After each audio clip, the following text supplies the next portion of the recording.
नमस्कार दोस्तों, मैं हूं सोनी मेहुल और आज आपके साथ मैं फिर हाजिर हूं एक नया कंटेंट लेकर। आज हम इस वीडियो में बात करने वाले हैं ललितादित्य मुक्तपिंड के बारे में। आज मैं इस वीडियो में आपको ललितादित्य मुक्तपिंड के पूरे जीवन के बारे में बताऊंगा, तो बने रहिए मेरे साथ एंड तक इस वीडियो में। और अगर अब तक आपने मेरे चैनल को सब्सक्राइब नहीं किया है तो सब्सक्राइब करें, लाइक करें और बहुत ही ज़्यादा शेयर करें।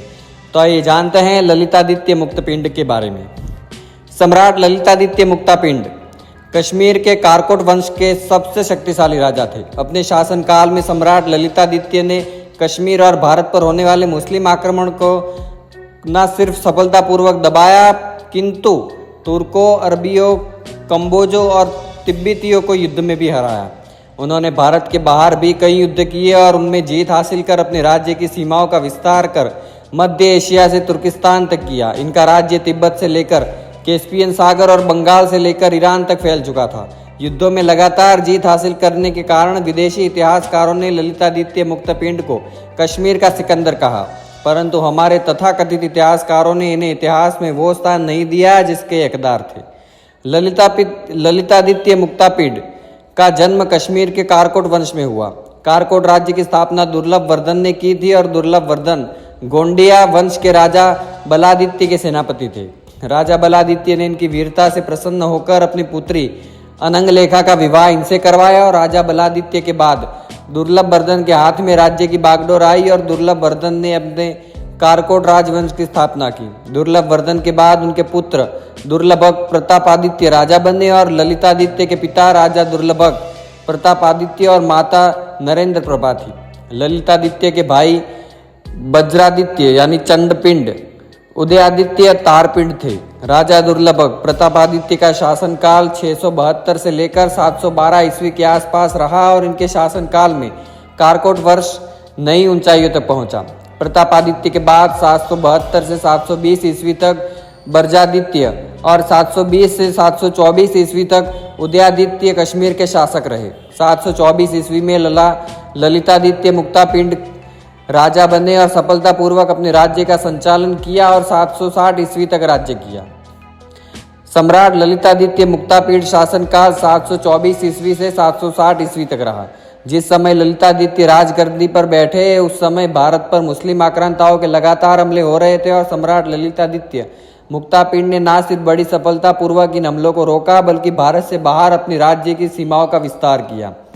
सम्राट ललितादित्य मुक्तापिंड की प्रथम राजधानी श्रीनगर थी और उसके बाद इन्होंने परिहासपुर को राजधानी बनाया। जिस समय ललितादित्य राजगद्दी पर बैठे उस समय चीन में टेंग वंश का शासक था और तिब्बत एक शक्तिशाली राज्य के रूप में अपनी पहचान बना चुका था। कश्मीर और चीन दोनों तिब्बत के बढ़ते प्रभाव से परेशान थे और इसी कारण ललितादित्य ने तिब्बत के खिलाफ चीन का साथ दिया और फलस्वरूप कश्मीर और चीन में एक दूसरे के साथ सैन्य सहायता का समझौता हुआ। ललितादित्य अरब मुस्लिमों के बढ़ते प्रभाव को रोकना चाहते थे। वे जानते थे कि अरब पंजाब और सिंध को जीतकर कश्मीर पर हमला अवश्य करेंगे। इस समय कश्मीर एक छोटा राज्य था और ललितादित्य ने अपना एक दूत चीन के टेंग सम्राट के पास भेजा और उनसे सैन्य सहायता मांगी और चीन को समझाने का प्रयास किया कि कश्मीर के बाद अरबी हमलावर चीन पर भी हमला करेंगे। चीन ने ललितादित्य की सहायता के लिए अपने सैनिक भेजे। वही ललितादित्य ने बप्पा रावल और कुछ अन्य छोटे छोटे राजवंशों को भी इस अभियान से जोड़ा। अरब आक्रांता जुनैद ने जब आक्रमण किया तो ललितादित्य ने बप्पा रावल, छोटे राजाओं और चीन की सहायता से जुनैद को बुरी तरह हराया और इस अभियान से जुनैद और उनकी सेना को भारी नुकसान हुआ और उसकी सेना युद्ध मैदान से भाग खड़ी हुई। हिंदुओं की संयुक्त सेना ने जुनैद को अरब तक खदेड़ दिया और मेवाड़ के शासक बप्पा रावल ललितादित्य के परम मित्र थे और इन्होंने साथ मिलकर मुस्लिम आक्रांताओं की कमर तोड़ दी और बप्पा रावल ने ललितादित्य की सहायता से सिंध के मुस्लिम शासक सलीम को हराया और सिंध और गजनी पर अपना अधिकार कर लिया। इस प्रकार हिंदुओं ने सिंध, गजनी, काबुल, बलूचिस्तान पर अपना अधिकार कर लिया। अपने विजय अभियान ने ललितादित्य मुक्तपिंड ने 740 ईस्वी के आसपास कन्नौज के प्रतापी राजा यशोवर्धन को पराजित करके संधि के लिए विवश कर दिया। सम्राट ललितादित्य ने आगे बढ़ते हुए बंगाल और कलिंग राज्य को भी जीत लिया और कलिंग विजय से इन्हें कई हाथी मिले। इस प्रकार ललितादित्य के राज्य की सीमाएं कश्मीर से आसाम तक फैल गई और इन्होंने दक्षिण में चालुक्य राजकुमारी रति से विवाह किया और चालुक्य के साथ मिलकर राष्ट्रकूटों को हराते हुए कावेरी नदी तक का क्षेत्र जीत लिया।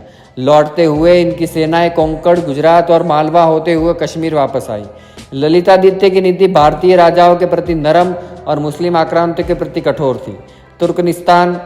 तुर्किस्तान के बुखारा के शासक मोमिन से ललितादित्य ने 4 युद्ध लड़े और उनमें जीत हासिल की। अंतिम युद्ध में मोमिन मारा गया और उनके राज्य की सीमाएं तुर्किस्तान होते हुए कैस्पियन सागर तक फैल गई।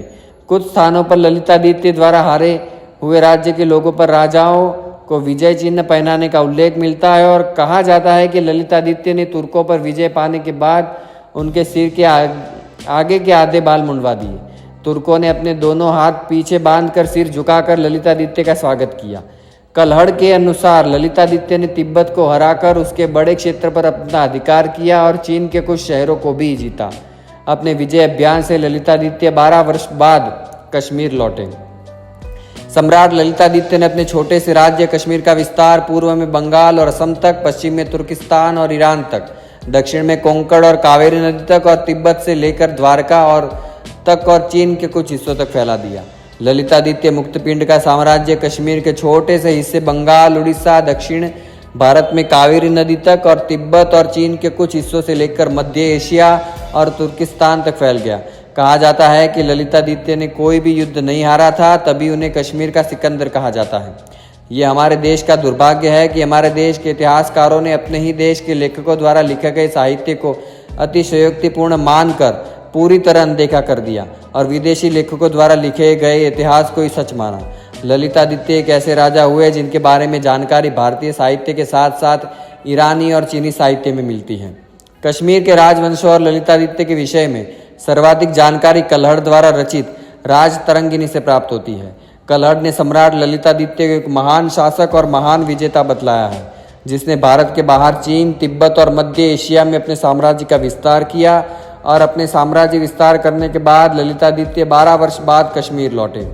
ईरानी लेखक अल-बरूनी ने सम्राट ललितादित्य मुक्तापिंड को मुथानी नाम से संबोधित किया। अल-बरूनी के अनुसार कश्मीर के राजा मुथाई के मोमिन को हराया और इसी याद में कश्मीरी लोग चैत्र की दूसरी तिथि को त्योहार के रूप में मनाते हैं। कुछ अन्य अरबी लेखकों ने भी ललितादित्य को महान राजा बताया। सम्राट ललितादित्य की ख्याति चीन तक थी।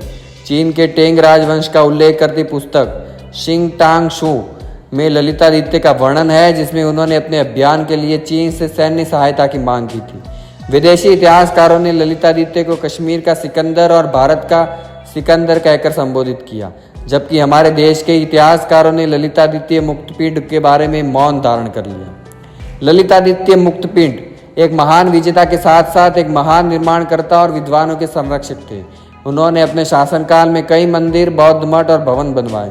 ललितादित्य ने कश्मीर और अन्य स्थानों पर कई छोटे बड़े मंदिर बनवाए। इनमें सबसे महत्वपूर्ण है मार्तंड सूर्य मंदिर।